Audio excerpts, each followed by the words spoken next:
Madame la présidente, Madame la ministre et Madame le rapporteur, chers collègues, les pandémies questionnent à chaque fois notre rapport à l'animal, qu'il soit sauvage ou domestique, ainsi que notre modèle agricole et notre système de santé. Ce n'est pas sans fierté que je vous présente en ce jour, au nom du groupe écologiste Solidarité et Territoires, une proposition de loi qui répond à une prise de conscience grandissante quant aux conditions parfois déplorables d'élevage des animaux dans notre système agricole. J'ajouterai, à titre liminaire, que ce texte a reçu le soutien de nombreuses associations de défense des droits des animaux, mais aussi l'assentiment de sénateurs et sénatrices, membres de 6 groupes politiques différents, que je tiens à remercier. C'est dire la résonance globale de ce sujet dans notre société, au-delà des clivages partisans. L'élevage intensif est vivement critiqué relativement au bien-être animal, à la qualité de la viande, ainsi qu'aux conditions de travail des professionnels et à son modèle. En France, 80% des animaux sont dans des élevages intensifs. Cette proportion est particulièrement élevée pour les porcs, 95%, et les volailles, 80% des poulets de chair et 68% des poules pondeuses.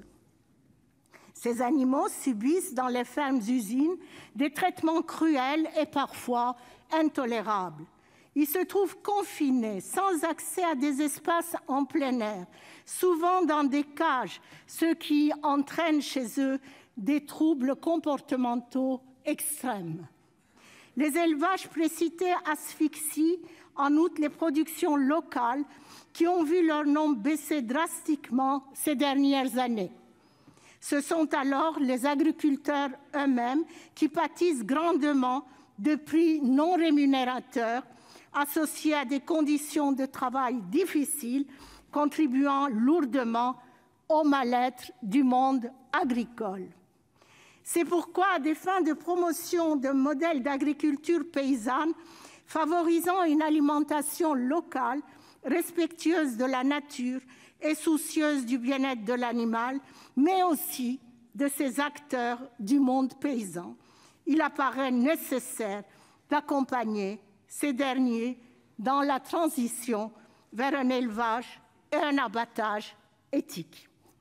À cet égard, il convient particulièrement d'accompagner ceux qui dépendent aujourd'hui de l'élevage intensif afin de leur permettre de faire évoluer leurs pratiques.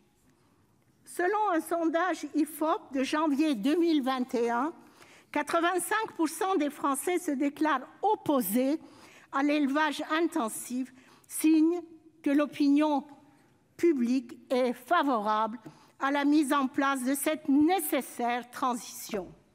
Cette évolution de l'opinion, nous la devons aussi au travail des lanceurs d'alerte et aux actions des associations.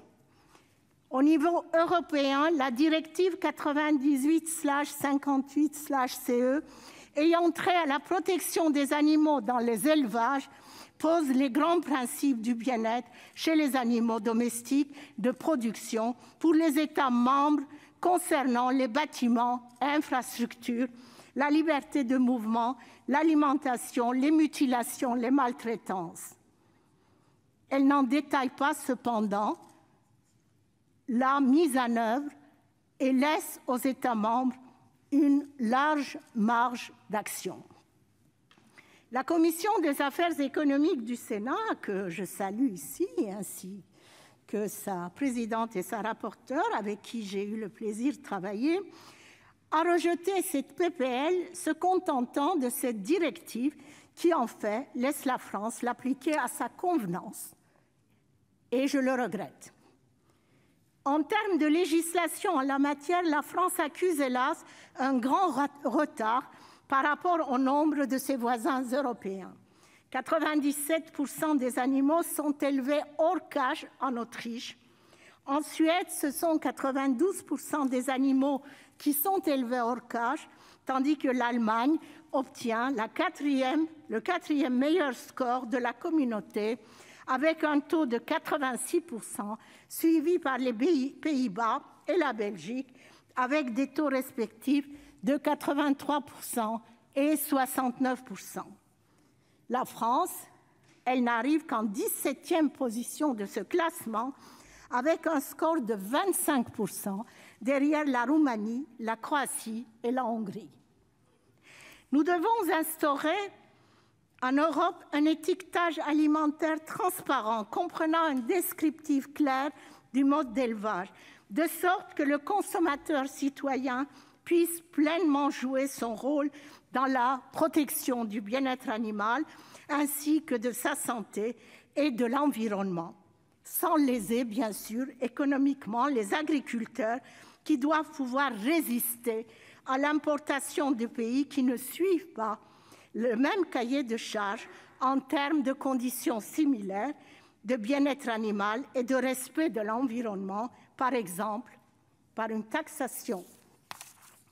Les agriculteurs sont les premiers à pâtir de l'élevage industriel. Déjà au niveau économique, avec la réduction du nombre d'exploitations, avec la concentration entre les mains des plus puissants d'élevage toujours plus important.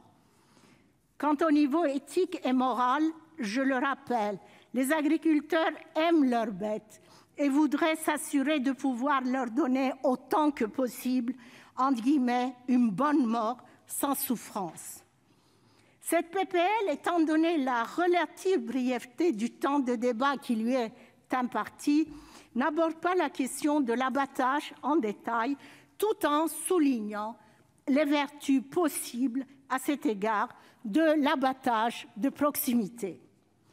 Son article 1er tend à garantir progressivement un accès extérieur et une surface par tête adaptée en tenant compte des moments de vie de l'animal et des cas spécifiques, géographiques ou climatiques, comme les élevages en montagne, avec un moratoire jusqu'à 2040, avec une mise en place progressive des dispositifs d'accès au plein air et des seuils de densité maximale dès 2025.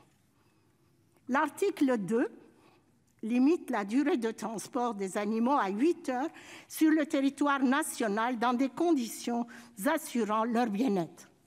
L'article 3 interdit l'élimination, sauf en cas d'épizootie, des poussins mâles et des canetons femelles vivants. Broyés, étouffés, gazés, les poussins mâles sont victimes d'un cauchemar industriel qui est, hélas, toujours une réalité en France. L'Allemagne confirme sa position de pionnière dans la lutte contre le broyage et le gazage des poussins mâles et interdit à partir de 2022 cette pratique. Le projet de loi a été validé vendredi dernier par le Bundestag. Le sexage in novo sera pratiqué en amont entre le 9e et le 14e jour pour déterminer le sexe des embryons. Parallèlement à cette méthode appelée SELECT, existe une autre technique de sexage in novo française par spectrophotométrie, mais encore inaboutie. En France, on observe certes quelques timides avancées. Le ministère de l'Agriculture annonce l'interdiction de l'élimination des poussins pour 2022, fin 2021. Faut-il encore que cette promesse soit tenue ? La filière des œufs annonce qu'elle ne sera pas prête pour cette date, mais se prépare timidement à se lancer dans le déploiement du sexage in novo. Nous demandons, quant à nous, l'application dès janvier 2022. Le passage à l'élevage éthique nécessite l'accompagnement financier des agriculteurs. Notre texte prévoit pour cette raison un fonds pour leur permettre de transformer leur activité et de se conformer au nouveau cadre juridique, y compris pour développer l'abattage de proximité.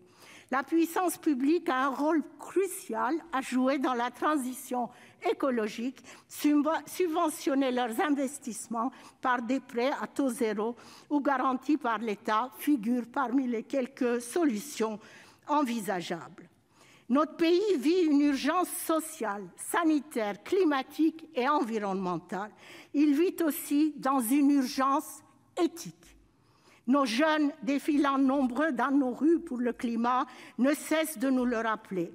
Il est donc primordial, mes chers collègues, d'engager sans délai cette démarche vers un modèle respectueux du vivant. Je vous remercie. Merci.